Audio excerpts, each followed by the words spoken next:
Assalamualaikum dan salam sejahtera, bersama saya Jana Kamaruzaman dalam Buletin Pahang, Isnin 12 September 2022. Konsep alam sekitar, sosial dan takbir urus ESG merupakan aspek penting yang perlu diperkasa dalam takbir urus sesebuah organisasi. Kebawahuduli Yang Maha Mulia Seri Paduka Baginda Raja Permaisuri Agong Tunku Hajah Azizah Aminah Maimunah Iskandariah binti almarhum Mutawakil Allah Sultan Iskandar Al-Haj bertitah, konsep berkenaan boleh dijadikan sebagai penanda aras organisasi negeri mahupun negara. Ingin saya berkongsi bahawa pada masa kini, satu konsep yang boleh dijadikan penanda aras sebuah organisasi negeri maupun negara telah diperkenalkan bagi diaplikasikan di dalam tadbir urus sesebuah organisasi yang dikenali sebagai ESG. ESG merujuk kepada Environment, Social and Governance yang merupakan aspek-aspek penting yang perlu diperkasa dan diberi perhatian oleh setiap entiti sama ada mikro ataupun makro. Inisiatif untuk melindungi alam sekitar serta flora dan fauna yang sama-sama berkongsi bumi dengan kita harus diberi perhatian yang serius agar bumi ini tidak dimanipulasi oleh tangan-tangan manusia yang rakus mencari keuntungan dengan musnahkan seluruh alam. Baginda bertitah demikian semasa menyempurnakan Istiadat Convocation 2022 Kolej Universiti Yayasan Pahang UCYP dan sambutan 30 tahun Institut Kemajuan Ikhtisas Pahang IKIP, Kolej Yayasan Pahang KYP dan UCYP di Dewan Jubli Perak Sultan Haji Ahmad Shah di Kuantan. Turut berangkat Yang Amat Mulia Tengku Panglima Raja, Kolonel Tengku Amir Nasir Ibrahim Shah, Ibni Al-Sultan Abdullah Riayatuddin Al-Mustafa Billah Shah yang juga merupakan Pro-Chancellor UCYP. Hadir sama Yang Amat Berhormat Menteri Besar Pahang yang juga Pro-Chancellor UCYP, Datuk Seri Haji Warsudin Ismail, Naib Chancellor UCYP Yang Hormat Prof. Emeritus Datuk Dr. Ahmad Haji Zainuddin, Exco Kejeraya Pengangkutan dan Kesihatan Negeri Pahang Yang Berhormat Datuk Seri Nurul Azali Sulaiman, Exco Kerajaan Tempatan dan Perumahan Negeri Pahang Yang Berhormat Datuk Abdul Rahim Muda, dan Exco Hal Ehwal Agama Islam dan Pendidikan Negeri Pahang Yang Berhormat Datuk Seri Said Ibrahim Said Ahmad. Seri Paduka Baginda dalam titah baginda turut melahirkan rasa tertarik dengan inisiatif Fiqh Al-Watan sebagai tata cara kehidupan bertanah air yang diperkenalkan oleh UCYP melalui Institut Peradaban Islam. Baginda dalam titah turut menzahirkan ucapan tahniah kepada pihak pentadbiran UCYP yang telah mendapat kelulusan penubuhan sebagai sebuah universiti penuh pada 6 Ogos lepas. Yang Amat Berhormat Menteri Besar Pahang Datuk Seri Haji Warsudin Ismail dikurniakan ijazah Doktor Kehormat dalam bidang politik dan kerajaan oleh Kolej Universiti Yayasan Pahang UCYP. Pengurniaan tersebut disempurnakan oleh Kebawahuduli Yang Maha Mulia Seri Paduka Baginda Raja Permaisuri Agong Tunku Hajah Azizah Aminah Maimunah Iskandariah binti almarhum Mutawakil Allah Sultan Iskandar Al-Haj yang juga Chancellor UCYP. Yang Amat Berhormat Menteri Besar sebelum itu turut menerima pengurniaan watikah pelantikan sebagai Pro-Chancellor UCYP daripada Kebawahuduli Yang Maha Mulia Seri Paduka Baginda Raja Permaisuri Agong. Penyempurnaan istiadat pengurniaan tersebut dijalankan pada Istiadat Convocation 2022 Kolej Universiti Yayasan Pahang UCYP dan sambutan 30 tahun Institut Kemajuan Ikhtisas Pahang IKIP, Kolej Yayasan Pahang dan UCYP di Dewan Jubli Perak Sultan Haji Ahmad Shah di Kuantan.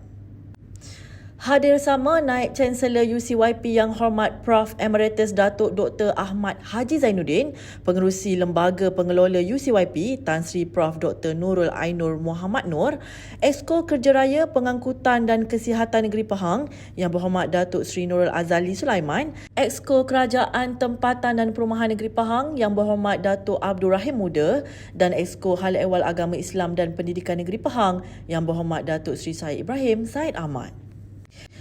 Pengurniaan ijazah doktor kehormat kepada Yang Amat Berhormat Menteri Besar Pahang tersebut kemudiannya diteruskan dengan penganugerahan kepada para graduan melibatkan 1,775 graduan diploma, ijazah sarjana muda dan ijazah sarjana. Kerajaan Negeri Pahang telah memberi kelulusan menggunakan tanah tersepit Pocket Land di kawasan Lembaga Kemajuan Tanah Persekutuan Felda bagi pembangunan perumahan generasi keduanya.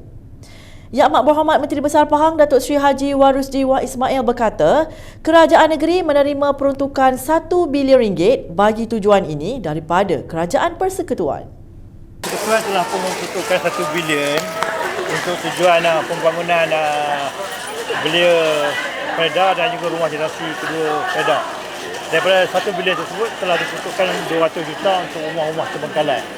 Ada dulu kita buat projek perumahan tapi terbengkalai, so kerajaan kita telah memperuntukkan RM200 juta. Sekarang ini dalam proses untuk kita bina secara peringkat per peringkat. Beliau berkata demikian ketika ditemui media selepas majlis penyerahan suratan hak milik Felda, suratan hak milik Fekra dan notis 5A di Dewan Felda Bukit Sagu 1 di Kuantan.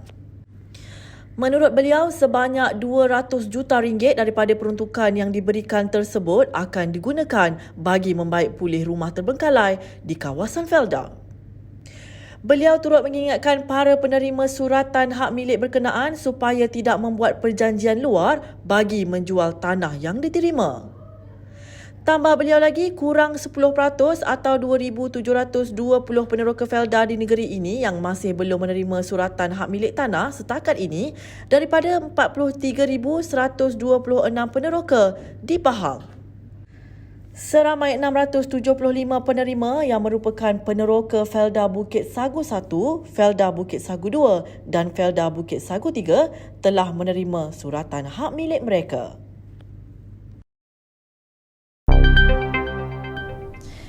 Kerajaan Pahang akan menghantar laporan berkaitan pelan terperinci mengenai Rizab Biosfera Tasik Chini kepada Pertubuhan Pendidikan Saintifik dan Kebudayaan Bangsa-Bangsa Bersatu UNESCO di Paris, Perancis minggu hadapan. Menteri Tenaga dan Sumber Asli Yang Berhormat Datuk Seri Taqiyuddin Hassan berkata, pihaknya difahamkan laporan berkenaan telah pun selesai dilakukan oleh Kerajaan Pahang bagi menentukan status Rizab kawasan berkenaan. Saya dipahamkan bahawa Kerajaan Negeri Pahang telah pun siap membuat satu laporan terkini dan laporan itu akan dihantar sendiri oleh Yang Berhormat Setiausaha Kerajaan Negeri Pahang ke Paris lah, Ibu Pejabat UNESCO yang menguruskan perkara ini. Jadi kita yakinlah status UNESCO kepada Tasik Chini itu tidak terjejas dan kita akan memberikan penjelasan-penjelasan yang diperlukan oleh pihak mereka lah. Beliau berkata demikian ketika ditemui media pada program penanaman pokok dan penggayaan Tasik Chini sempena program penghijauan Malaysia, kempen penanaman 100 juta pokok di Tasik Chini di Pekan. Sebanyak 1,000 pokok pelbagai spesies ditanam pada program berkenaan yang turut dihadiri oleh Yang Amat Berhormat Menteri Besar Pahang Datuk Seri Haji Warusdi Wah Ismail, Yang Berhormat Setiausaha Kerajaan Pahang Datuk Seri Dr. Salahuddin Ishak, Esko Pelancongan, Kebudayaan Alam Sekitar, Peladangan dan Komoditi Negeri Pahang, Yang Berhormat Datuk Seri Muhammad Syakar Syamsuddin, Pengarah Jabatan Perhutanan Negeri Pahang Yang Hormat Datuk Dr. Muhammad Zihamri Muhammad Yassin dan Pegawai Daerah Pekan Yang Hormat Datuk Zaliza Zulkifli. Beliau berkata pelbagai inisiatif pembaik pulihan telah dan sedang dilakukan bagi memastikan kawasan Tasik Chini ini kekal sebagai sebahagian rangkaian Rizab Biosfera Dunia WNBR. Pahang Ocean Paddle International Challenge 2022 telah menarik 186 penyertaan secara keseluruhan. Esko Pelancongan, Kebudayaan Alam Sekitar, Peladangan dan Komoditi Negeri Pahang Yang Berhormat Datuk Seri Muhammad Syakar Syamsuddin berkata, acara sukan kanu terbesar di Asia Tenggara yang bermula di Pantai Hiburan Rompin telah menerima penyertaan melibatkan 12 buah negara. Seramai 132 peserta daripada tempatan dan 154 orang peserta daripada antarabangsa dan 186 peserta daripada keseluruhannya.